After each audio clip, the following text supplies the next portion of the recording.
Hey YouTube, what's up? So I've decided to take the plunge into injected pressurized CO2 for my 75-gallon tank.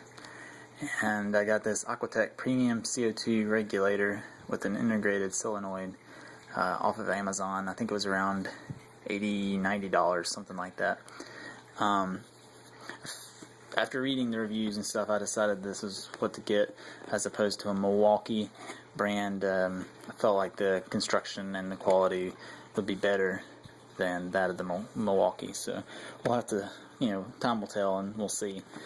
This features a solenoid. It's a brass construction, so it will last a long time. Has a fine pressure precision output knob, a needle valve, and then it comes with a bubble counter with a check valve, and then it doesn't come with any tubing, so I'll have to get that, and it doesn't come with a diffuser, so I'll have to get one of those as well, and a 6-foot long cable, so should have plenty of cord to reach my power supplies. And we'll have to hook it all up. I still got to get a tank as well. That'll come in the next few days. This is the first time I've even really opened this, so we'll see what it's got in the box. So this is the bubble counter with the check valve. Looks like it's all plastic. Not really sure how those connections will hold up.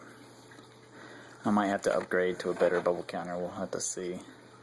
I read a few reviews saying that the bubble counter, because it is plastic, have to be very careful that the connections crack and break and that sort of thing. But it's just a matter of being careful and taking your time putting it together, probably.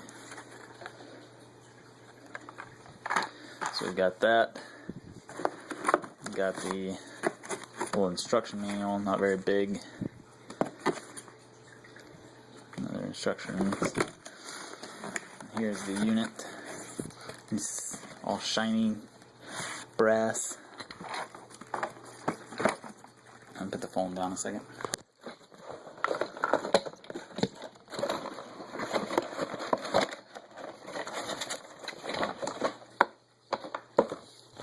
There, got it out. So here's the solenoid to control the on-off. Connect it to a timer, which I think I've got a spare laying around. And you've got your connection to the tank, your adjustment knob,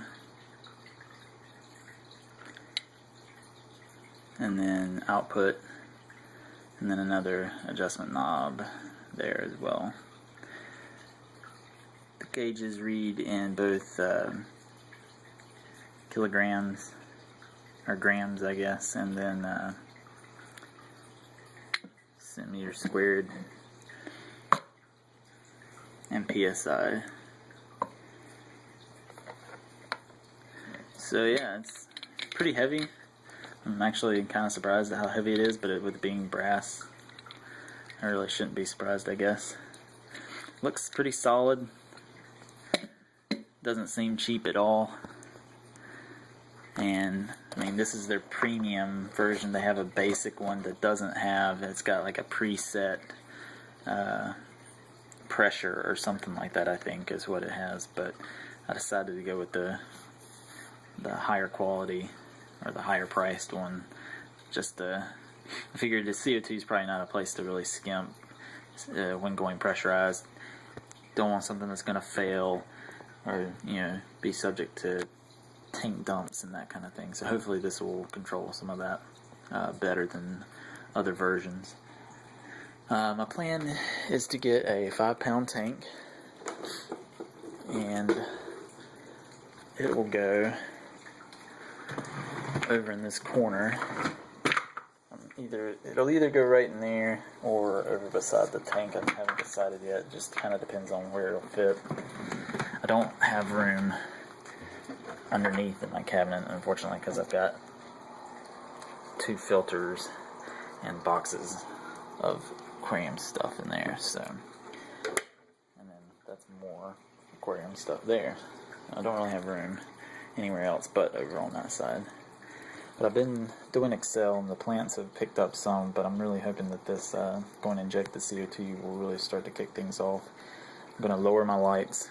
Since I'll have more CO2, I can lower my lights and without having to worry about algae growth. But I've got the chain stored over here. I got a whole bunch from a friend. Lots of crypts. There's a whole bunch of crypts planted over here that haven't even come up, and then back in the back as well, but this area gets hardly any light because of the island of plants up above. Then on the back, got lots of taller growing crypts that really haven't come up or haven't even grown really very tall at all. So hopefully with the CO2, cut down some of this algae and really get some good plant growth in there, and maybe even do some different plants, some higher light plants. These plants, however, are doing great without the CO2. My riparian plants. I'm trying an experiment here with this plant that I found in a drainage ditch. But yeah, the Zabrina is just going crazy. It's got really tall, stretches up all the way above the light there, and then growth all the way out here as well. The bamboo is really doing well too. Got bamboo going a few more feet and it'll reach the ceiling. Lots of new growth from the Excel with the on the Anubias, so pretty happy about that. Angel's saying hey. It's a new one I picked up. That one's got a little war scar on his head. It's healing up a little bit, I think. There's my blue zebra. Anybody wants any cribs? I've got 3 males that I want to get rid of. I don't really ship fish though, so local pickup only. Got a whole bunch more neons, so the school's looking a lot better there. But yeah, so this is the tank it's going to go into, and hopefully my next video will be connecting everything up and getting it going, and then maybe a few more weeks after that, and maybe even a month or so, I don't know. We'll see how long it takes for the plant growth to really start taking off. I'll do another video showing the plant growth. Thanks for watching. For those of you who want to comment on the video, one thing I would like to hear you guys' opinion on is, what do you think is best? Going with CO2 proof tubing, or using just standard airline tubing and replacing it every so often, or using some other type of tubing, or even going with an inline reactor to like my canister filter. Let me hear your thoughts, and hopefully I can decide on what to do there, because I haven't yet decided which I'm going to do. Thanks.